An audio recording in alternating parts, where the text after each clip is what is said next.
why.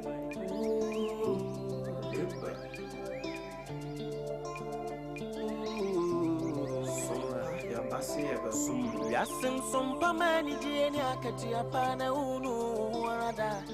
SOMPA te asitine imunu ema akati apa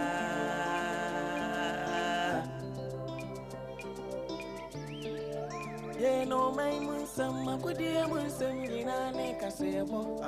Biti samni eja susemjina SOMPA de abama SOMPA FM ema akati apa SOMPA TV, MNG, SOMPA TV, MNG. Oh, wisdom ni mitie SOMPA FM, SOMPA TV.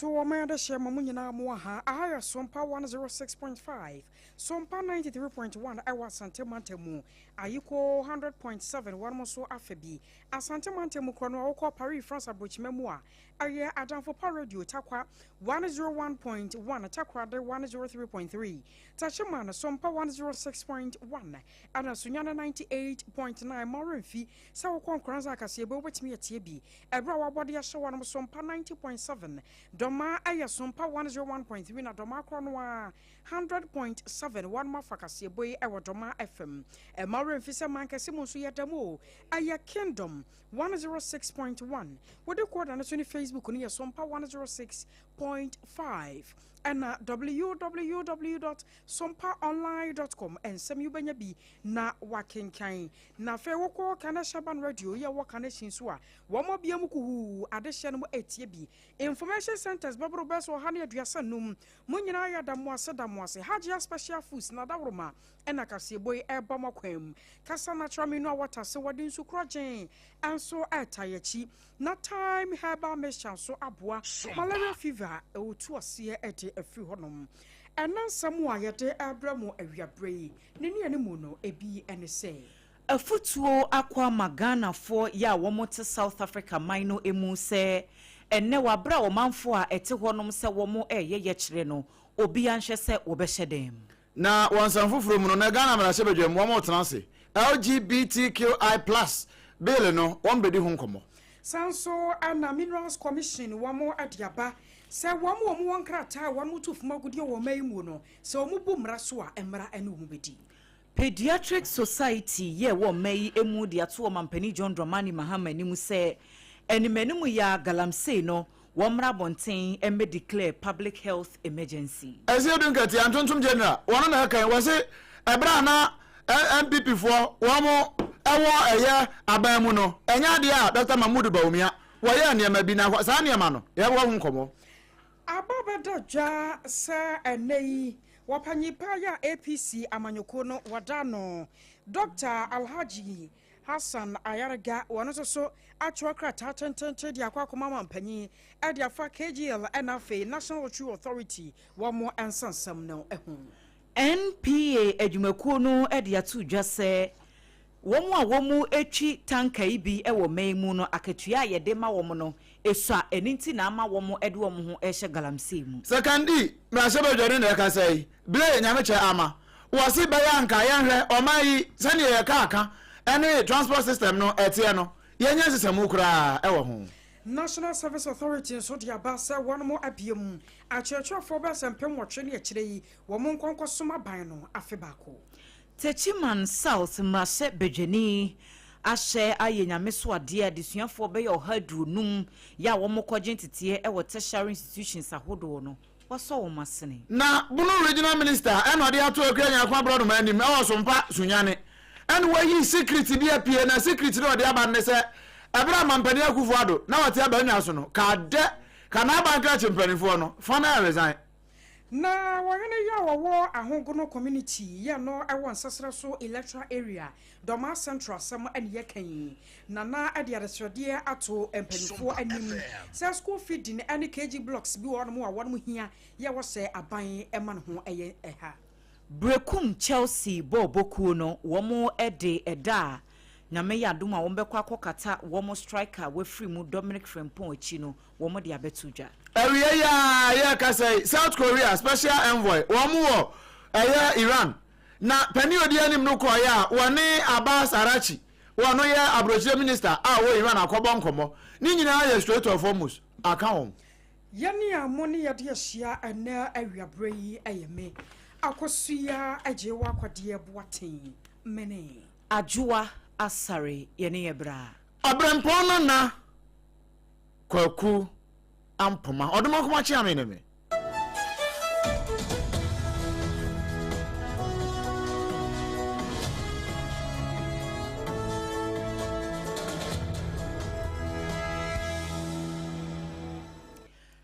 afei ensemno enchiremu ankasa enie omanfo ete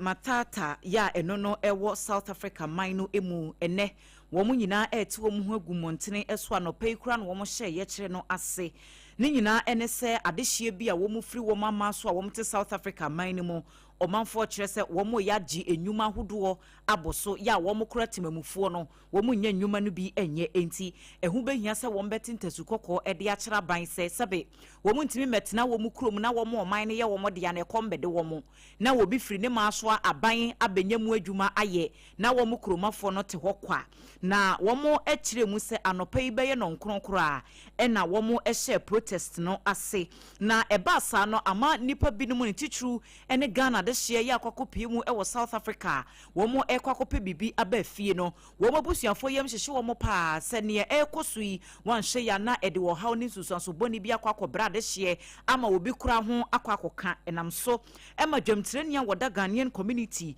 ya ewo South Africa mino emu Dr. Irenchi Jeche Dakon wone nsemtwofo edi nkomo no wakire mu ese woma dikan etia eye aprosifo a ewo man ni mu enan so se saade ya ekoso no eyade bi ebe hadwene panemum bambofo no ahye womo bo se protest no eyade se ebe ya sumdwu a enkonkofa wo haw bia emma entima obia yam enhyehye no se obi kwakwa ebibi ebetimi akwakopra obie ana ama obi ho akwakoka ewo kwanbone so na wose ewomu se assurance bi efri bambofo no ho abade nanso doctor edi adesrede to Ghana fo a womo South Africa mino enimu se adawuru ma wabra protest yi koso obi anhye dem memu obi ampia bonten sanse wunnim de betimi asie se nyame ya dom no wo ye demonstration nyina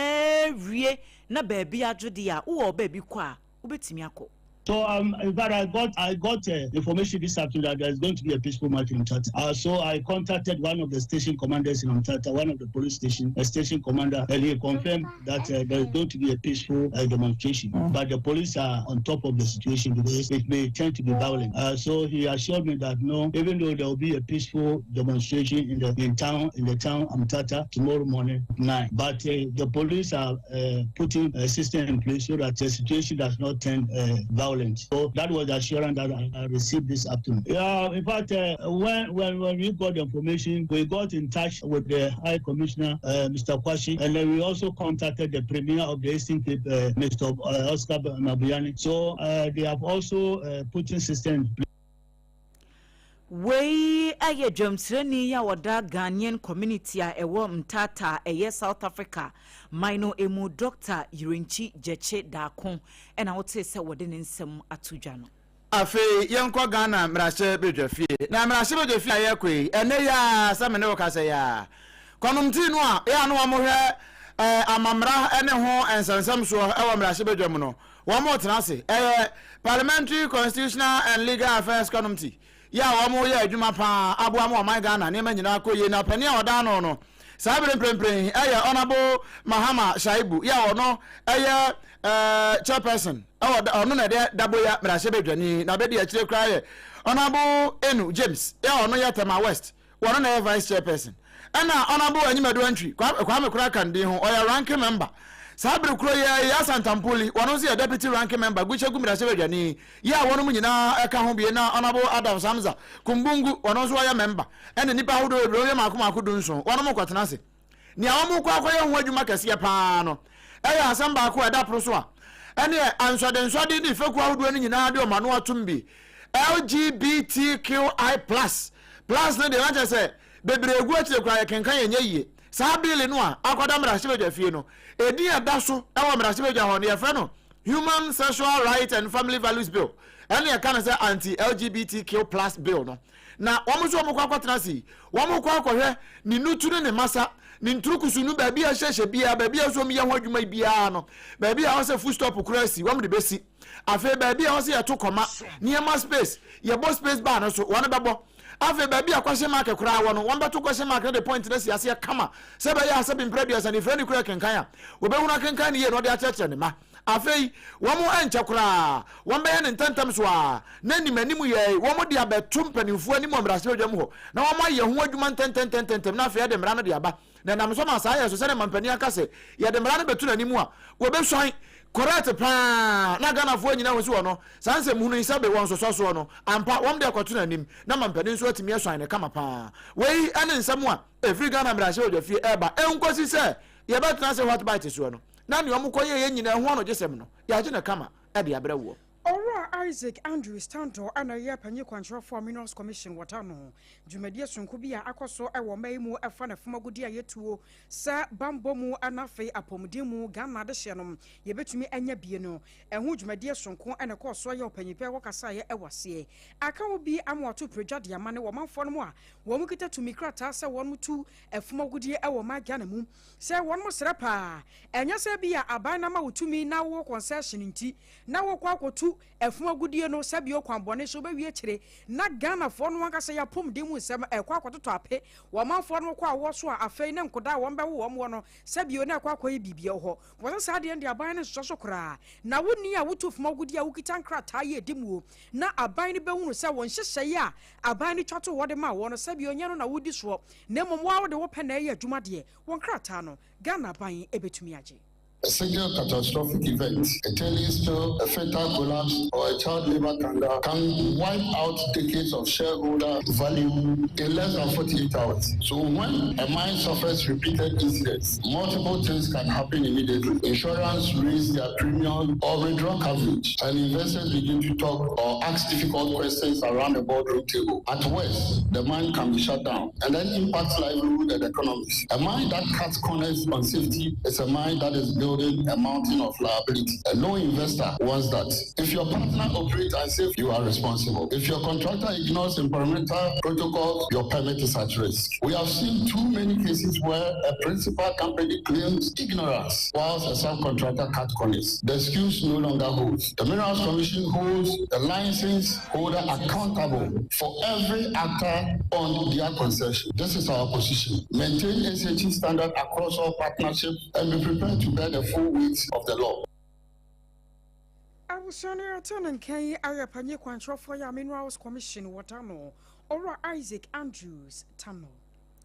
Yetwa and Semno Eso Pediatric Society of Ghana. Womo edi adisredi to mampani His Excellency John Dramani Mahama enimu se adawuro ma wonhwe na galamsey no womo declare ne se a public health emergency na chese bebia akwakodru no yade galamsey no eye ensusuasobone ye debre apomden no ano odin ama ese yetimi hye na yetu ho anamo na wakire mu ese ade ba ko hadwene kese pa eye enkoda apomden eso wo hye enkrata ye a womo de ba ye se de be ya womo betimi ahye ewiase edin eda womo eyesi ho se S-Day na ni celebration no emu enadwumakuo yi womo ede enkrata yi ebaye na wose nanse mu entemase aban ne yakana no atom ewo galamsey ensensem no ho ode toto ekono se de womo ti fa so ai ho ewo wabra ne eboabo ho akwakoto afimpino ne aduonu nan aba no na wo hye aban no gina ya wo si yes abre no ene de wo moye nne na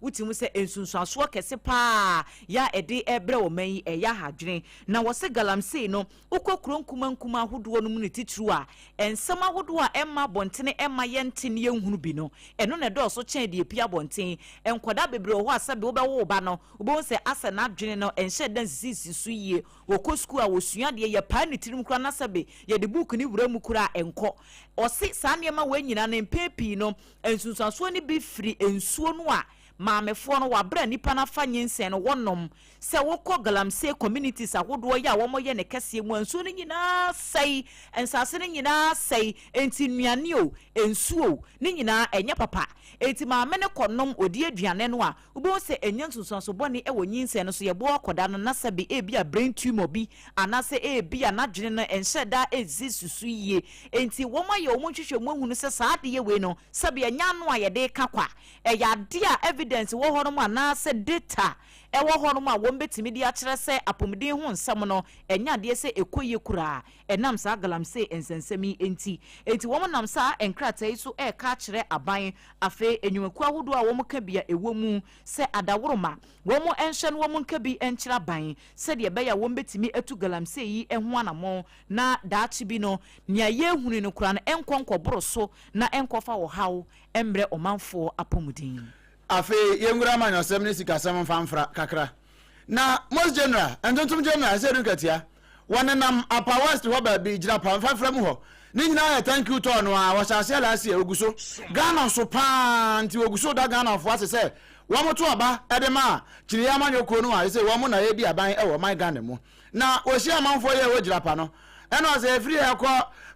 kanen mampani abedi akire Alhaji Mahmoud Bawumia ne krum e kwa anwakora monye nkran nkoma no se ebra wonu mo baaye na wamudi adwa no kura mpo free 2009 ede ba no ano wo ba he kakra na Dr. Mahmoud Bawumia no aposu question ede amma sa abra na aba no eteso no edidi su kura ma what the questions tatai kanen mampani abedi ete onya ne ba bi ko ba kwase ba kuya mi sata what the questions tatai no anze wonna sikasemu nyina kura no wo ye Messiah e wo wiase afi wonu bedi akonya 2016 2017 wono de ba besi 2024 ya o mu fira akonya isu ya economic na wo so ye Messiah wo mu no wantimi anye Ghana cedi ne nkwa ena cedi yitime je nsam ekọ ya akodu 20 something cities ya no kra no sanyase wo mo ba ye ya mo ba be savage cedi no a anka barista cedi no nka anka wa wukura me yase no na bra wo kasa no se no wo kire ne nsam mu fa ye.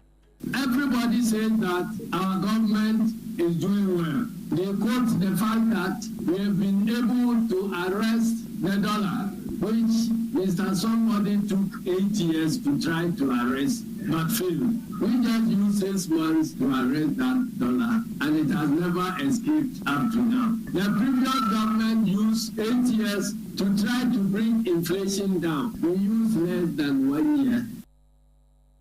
So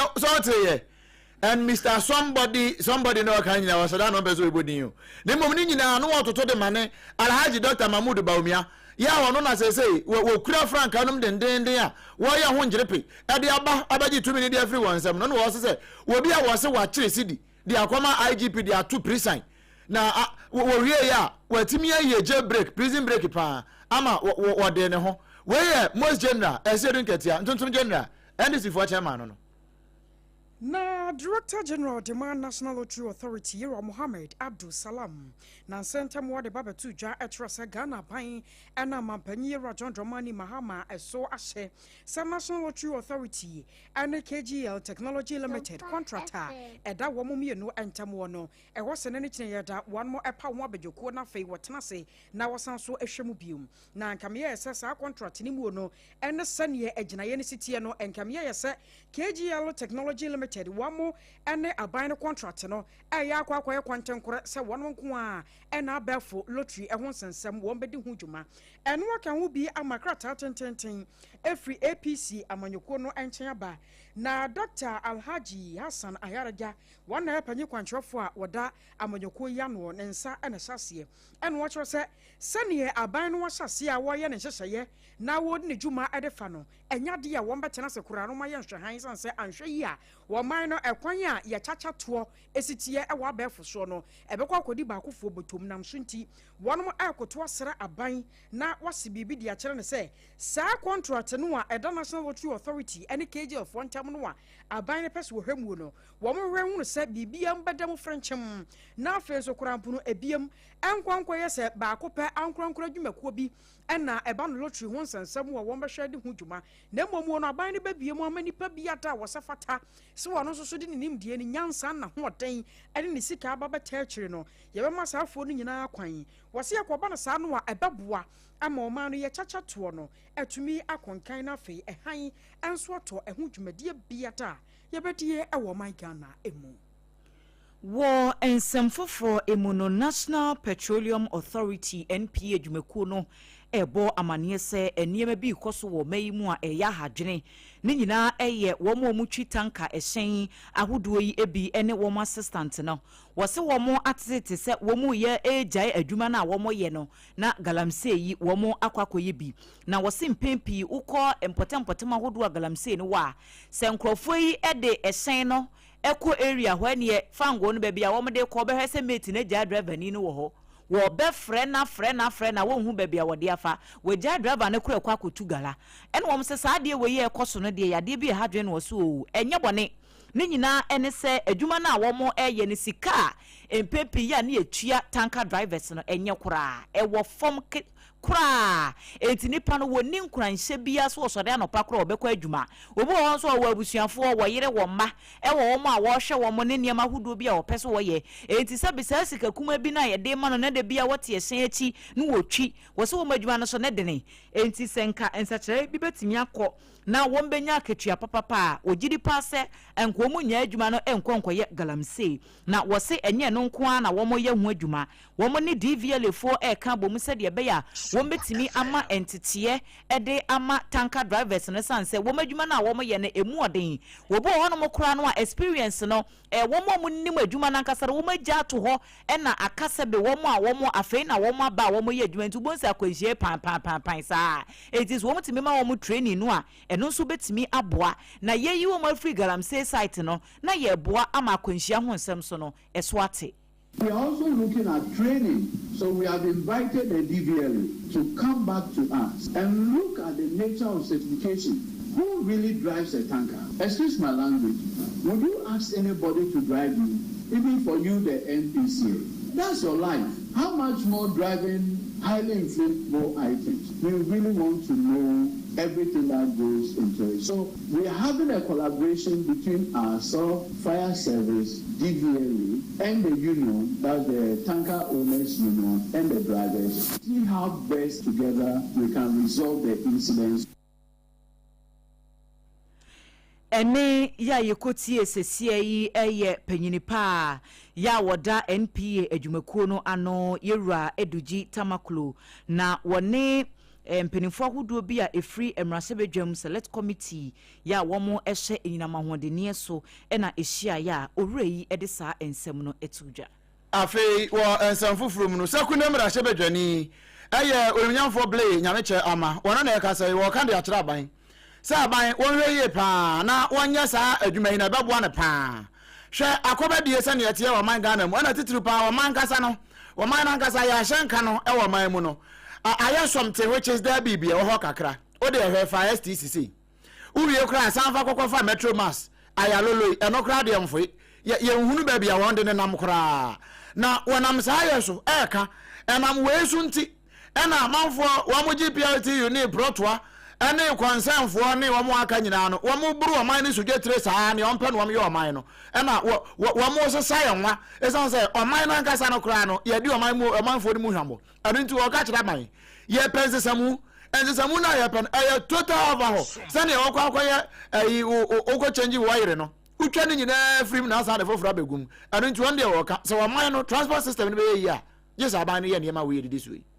the government has to revamp the whole transportation business in the country. I believe so, and it has to learn from the advanced countries or even nearby KODIE or the Francophone countries, whereby private entities run a lot of the bus companies, or whereby in the advanced countries routes are franchised, and then the government just takes their money and then make sure that the routes are very good in a good shape, and then they run. The private companies run those bus routes, and the government has to sit down and revamp the transportation business altogether.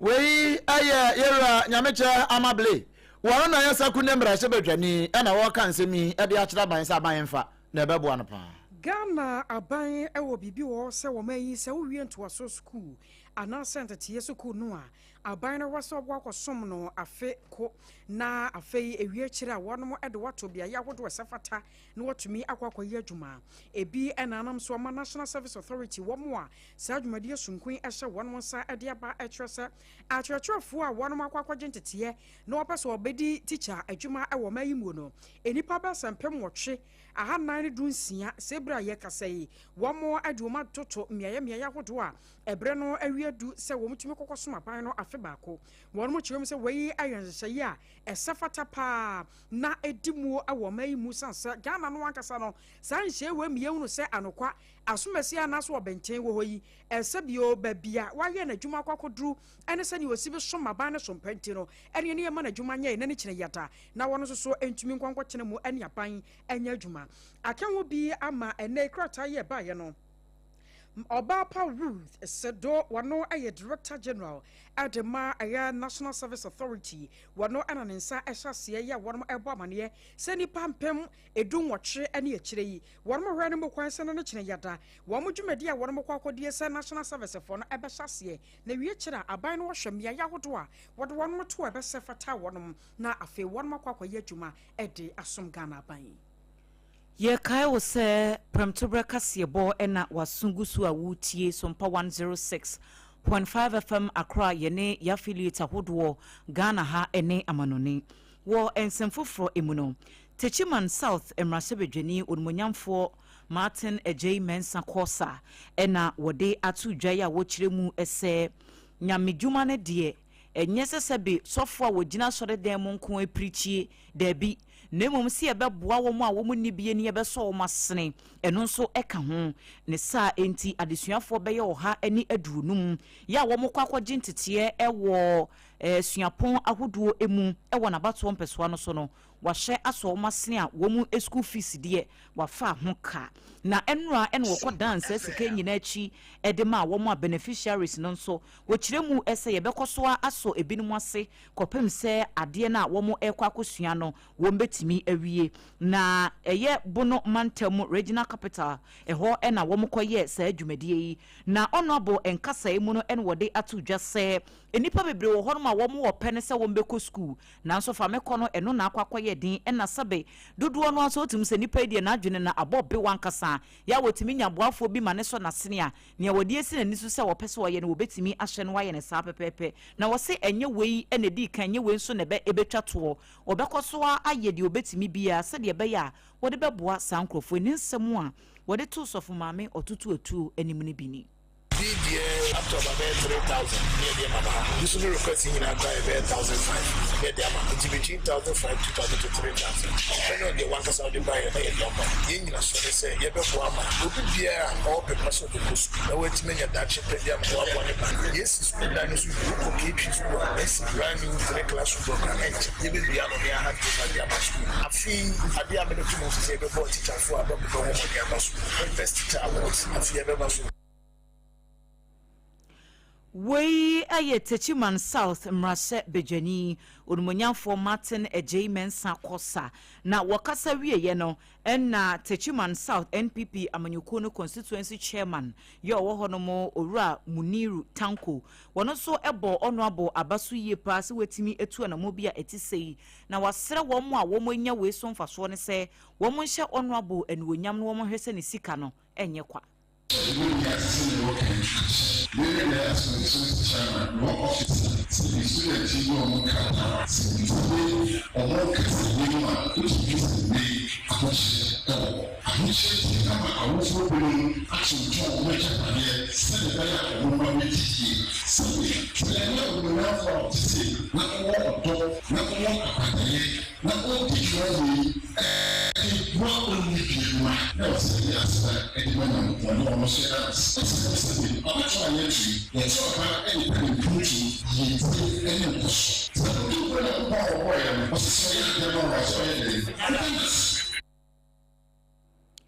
Orua Muniru Tanko wono ena yete Chiman South NPP constituency dwemtreni ena yete ne nkano ne krakra emu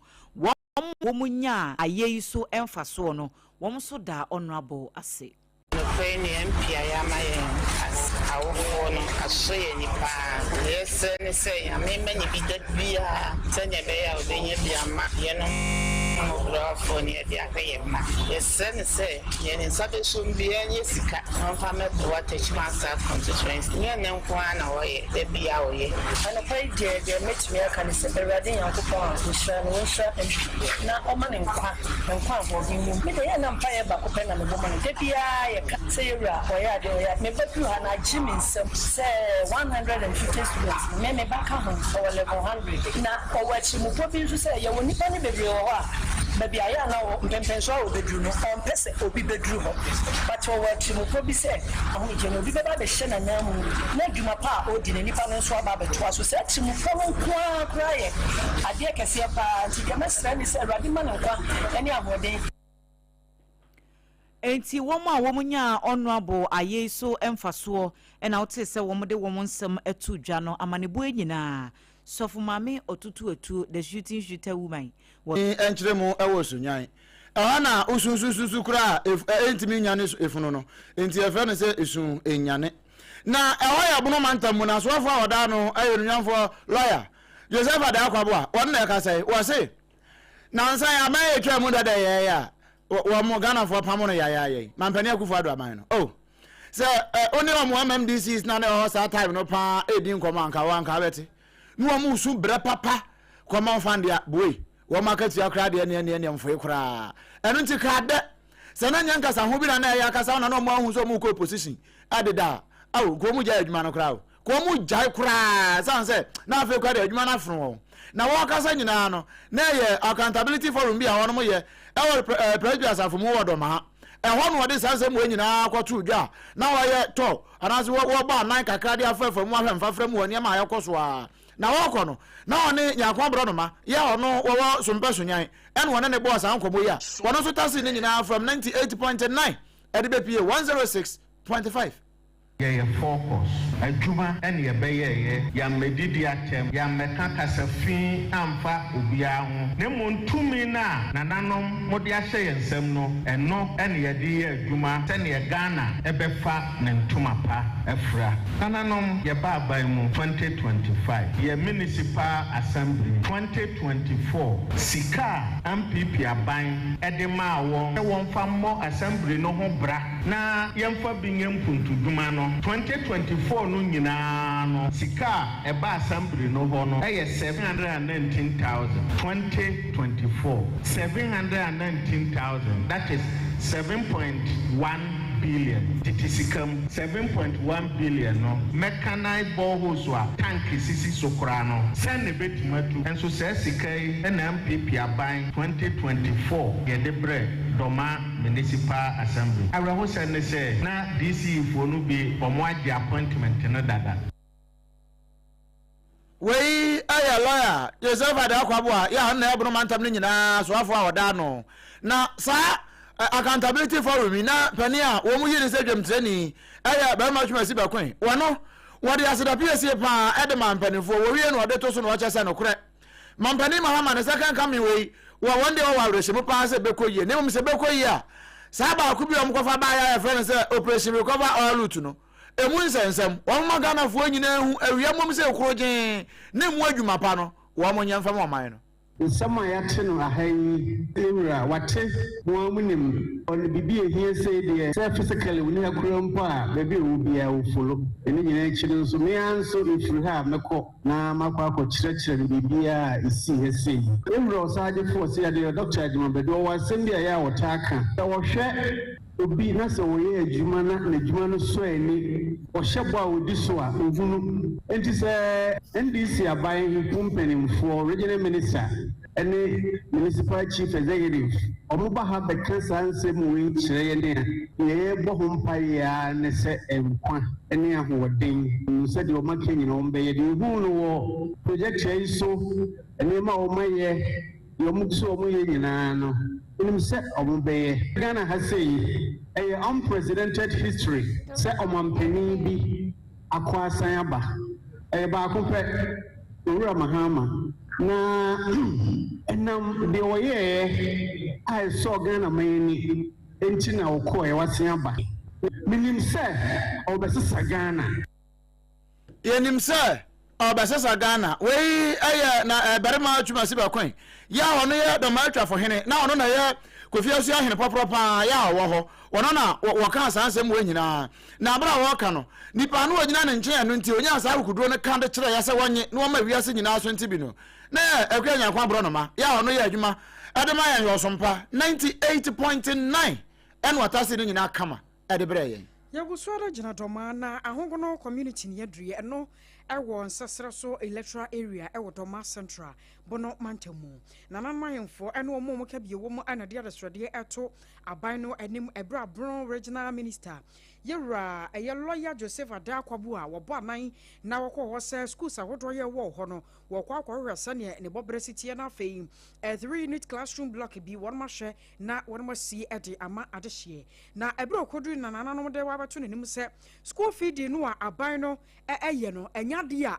ne manfo bi so wɔn so koraa enti nkoda no nuane no ebi nso wɔn so na nkamfanse wɔn manya bi kurampo di afa baabi a ne man kurampo wɔn masetena mu tie no ɛwɔ school mu no ɛnya de a ɛkɔyie nti wɔbɛsra pa sɛ ba wabai wɔnyɛ nkratoɔ yɛ no mfa nkɔma mampanyi na wɔnhwɛ entu wɔnamo ɛmfa ɛma wɔnom na owura Alex Debie wɔno ayɛ sɔfopɔn yɛ Anglican asafo a ɛno ɛwɔ dɔma wɔdano wɔpanyi pa no aka ho bi ɛbra nananom ahemfo na wɔn de amanebɔ yi ɛbɔ bono regional minister ya amanebɔ ni na najmaro pambo ko pi ho a wɔto yɛn krasi yɛhwɛ ɛnti saban baeɛ a ɛne paa mode bu akwan ɛne ɛnneɛma paa ne hyɛ pante no seesei school dan ɛkɔ so na yɛni sɛ ɛmfa hɔ a saa nso na ɔmo gyina so ɛde asebaba asie ɛfa minister so sɛ ɛnto yɛn nyinaa yɛma mpanyini na yɛni sɛ akontabu a ne kyɛm bɛbu yi no ne pii wɔ hɔ na trɛnti yɛyi na yɛngya ɛkyɛ soa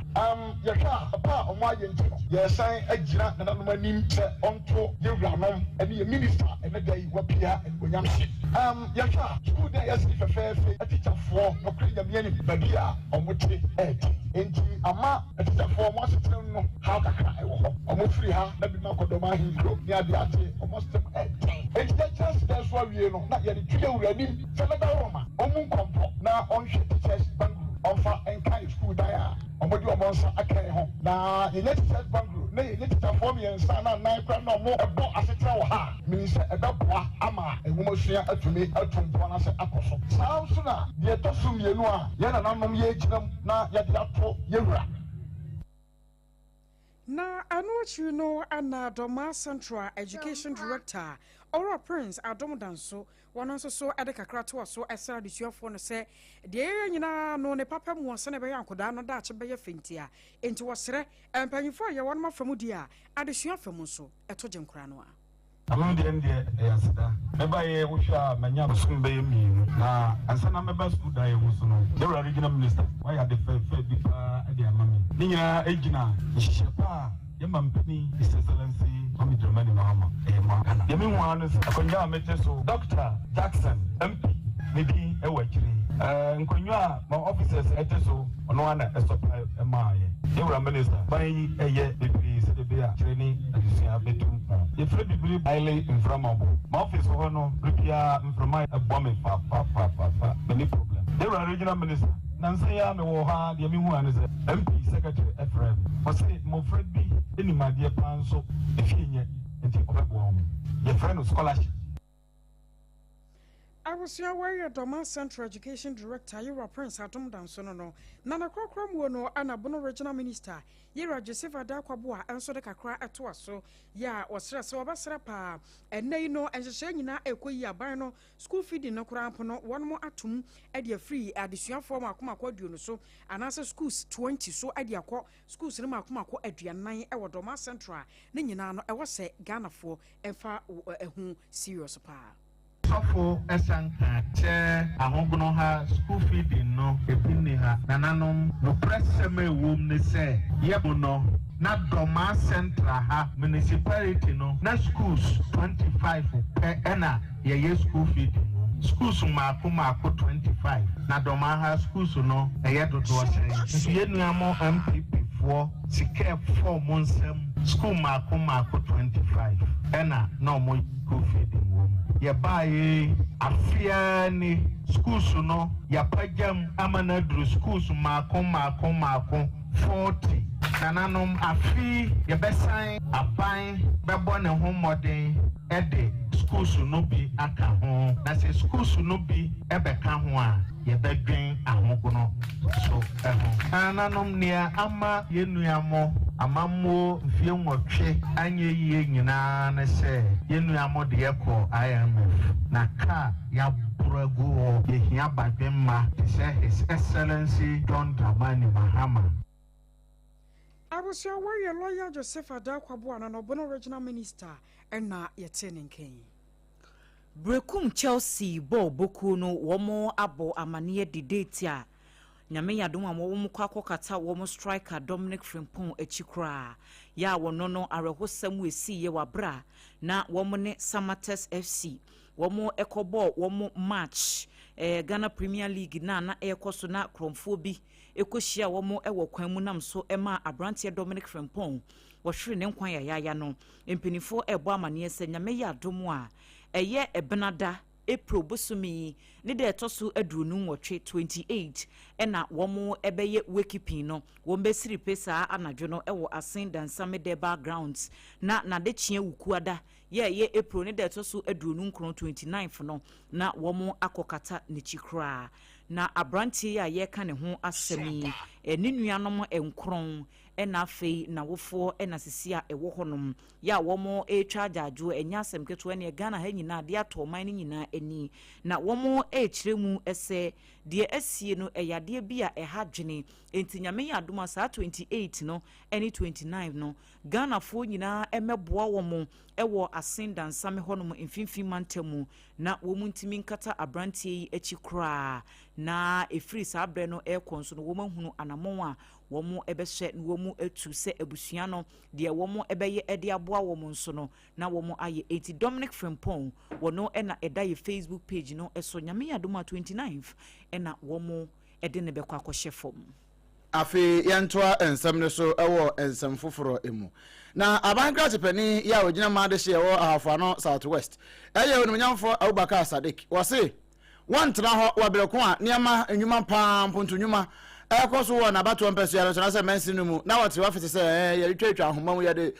aso na so wa na nsere waso e de abobofo mu ya adwuma nti no wote ho wo mu wi a no akotwa ahoma mu da bi wono abakọ no akọ project ahodo bebre ya ekoso ebi wo mpasa so menhia number 6 menhia kwa no 6 unit classroom box na ekoso ewo ho esukura eho so kura abo ho bi a ho ya no ho mpasa so number 1 wo mu ya community center bi na we osukura wo mu ya health center bi ho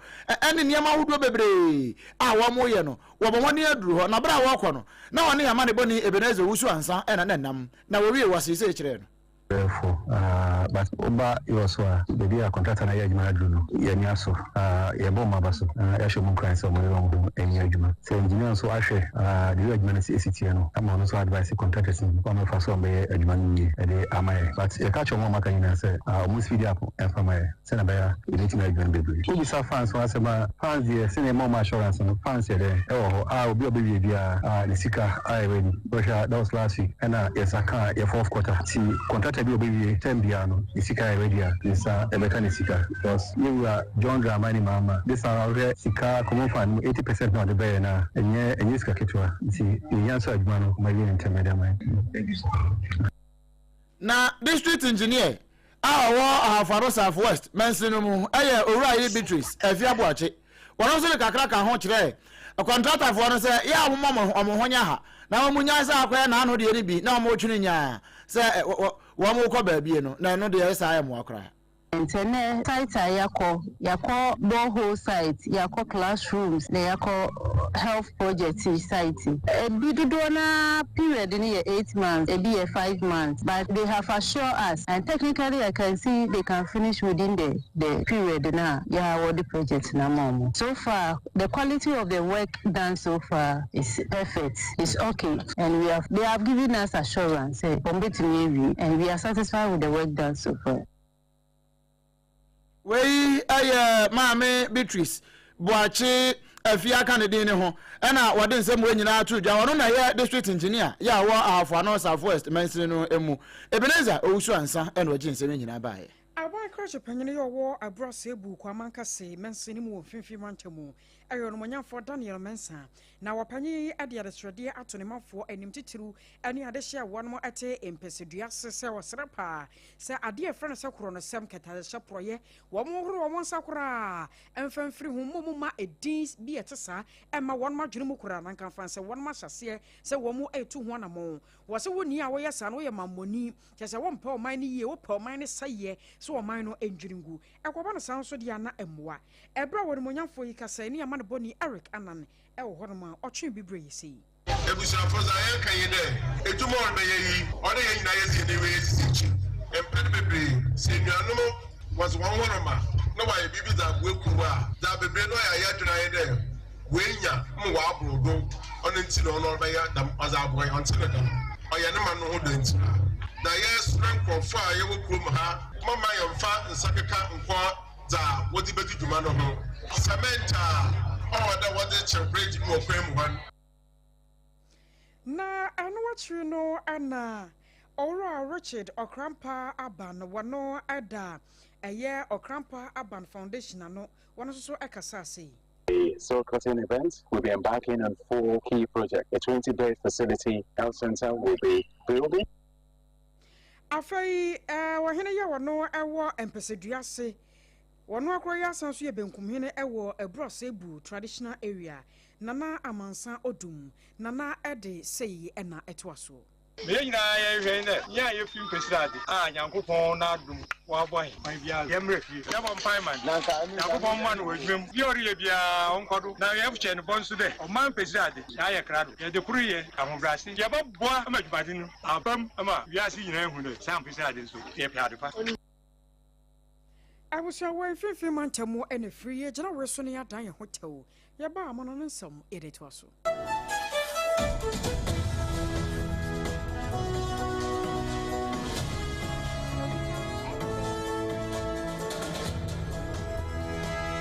Ewra me pacho bra na me hwa de wo bagi bra aden ena nso biem ei time heba me hye ya me ka se yi ba kwin ani wayi me yensen bra sanya time heba me hya esi agye me ni me fiefo enya de abaako ebeso yen we de wudi se ofa ni nyina time heba me hya me ka se me di wa dance ya heaven ena de mekwa akopie enti se malaria we draw ne time heba mixture enye enu nku o de nanum ato a wontimi anidie no time heba mixture duro no ena ye ma o oba a wafa afuro de o ma akwada nofo ene akwada woni mfie dumienu entimi num aduro yi bi se obeto aduro yi bi anoma hwe se wakọ hospital anase lab am ye hu se wo atridie malaria yi bi ansa se o petam heba mixture enu dudu atu a fo ani kire KNG Herbal Center ewo Emrom Abidjan House ana ba akoso wo atonsu Monaco Junction eno echi obenya bi atowo over the counter medicine sellers ene herbal shop dodo na emu Fre 0244 417669 Kayo set time no TIME time herbal mixture afi malaria fever bi adani ziba ewo munu betu akọ FDA agi adwade nkratoa yi atu Defense Clinic aye sciatica expert sciatica no o nerves na wo to ase na fa wo siremu na fa wo nansia besi ase ho no se ho techema eno ene ye fa ne sciatica na etimi bubu o to ase ka wo se dwe wo siremu wo je ho ba bi a enye na no na 21st Clinic ba ye adwuma pa wo mu ye ntia basobo o magine wo Ghana ha ene amono ne enya asem ketewa wo mu ji international awards ahodo wo mu ji local awards ahodo na anu nso na wo mu be the only sciatica research and treatment center in Africa. Bibrim hano ebi ni baby a gise 21st clinic in kwa. Womu dia bibidro ene besa o yare no masa de machine aka ho. Eya yare sabia yare bia wutimi de ko ne mama ade pa ko a wo magidi wo mu pa no. Eye sciatica ena stroke nso de kwa diabetes ne hypertension ne ade ne ade. Ghana ha baby a wo mo ho. Enkran ha se ye wo Tantra Hill runabout. Se wo free enkran eba. Ye wo wonsa ni fa so. Wo frama saman so na eba nso a wonsa bonkum so. Eho na wo behu ye. Fre 0540 311 311 0540 311 311. That's a 21st clinic. Still, woman is sciatica expert. In the stillness of the morning, before the noise of the day begins, there is a sound rising, a sound of prayer, a sound of power, and a sound of victory. Yamawakwaba was SOMPA First Service. I was SOMPA TV, SOMPA Radio. Your early morning altar of encounter. Join Bishop Albesati Kwampo. Onyankopon di fa wastrano eweye brim and am nensaso ama onyankopon we ya honwade pi. Through this prophetic platform, destinies are aligned, burdens are lifted, and lives are transformed. We need to teach us SOMPA First Service. Our home enye TV program keke. Eye bra osro ne asasi hia. Eye bro onyankopon kasa chenema. Set your alarm, tell a friend, gather your family, and let the Spirit of God reposition your life. And SOMPA First Service encha wo hu hoda. Eye dwada kusi efiada anopa. Anopa no nunkusi anopa no nsie. Fa woda ni na share radens na erade beye.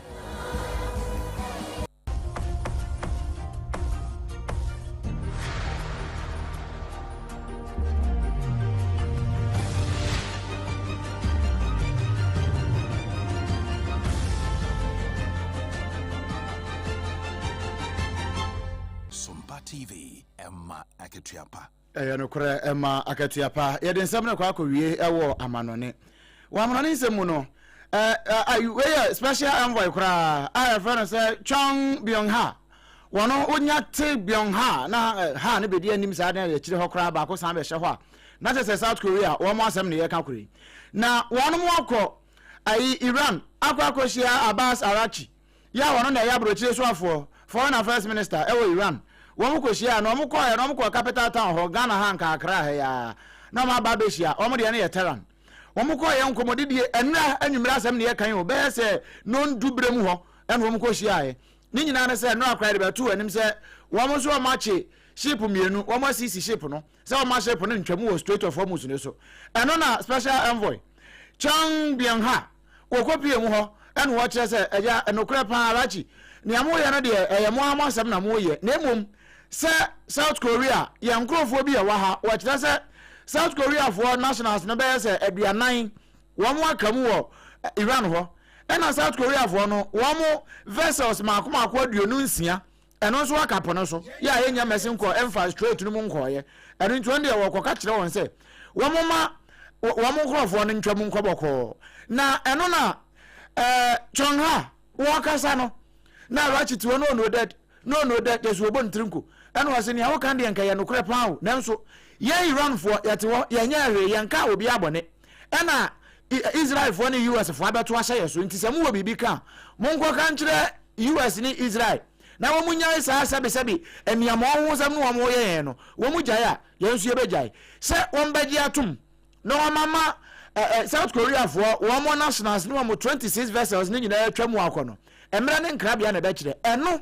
ena manfo bi mpo ka se si wo mu jan no mo ko se ekimundi a ena ya China fo nso be wana Xi Jinping no wono nso aduru ho enti se na akwa survival of the fittest wo kwa no akwa negotiate na ne de atwam na we ko na sa bia wo mu de bi twam ho e de abese akwa Israel eno nso so won be ya ne den we yansam a every Iran breko ana special envoy Chong Byung-ha okokoshia Abbas Arachi wo mu nkomobo no ya da ne akire kama e de ama wo I was also near Jana some was your friend or if you did not want somewhere the Bram one. The Edema Potino be a seminars commission Dubai. Ya one more H. Musa, Yan Mom Kitan Krata, one more L2 from Mogudino. So when you want to know Pasua and Ra and Ubidi. Afutuo akwa magana fo a womo ewo South Africa mine emu se wabra eno manfo ato omu agu montene so eye ye kire no obia enhyedem mrashe bedwam ne konumti no a womo he constitutional and legal affairs womo kwa kwatena se na LGBTQI+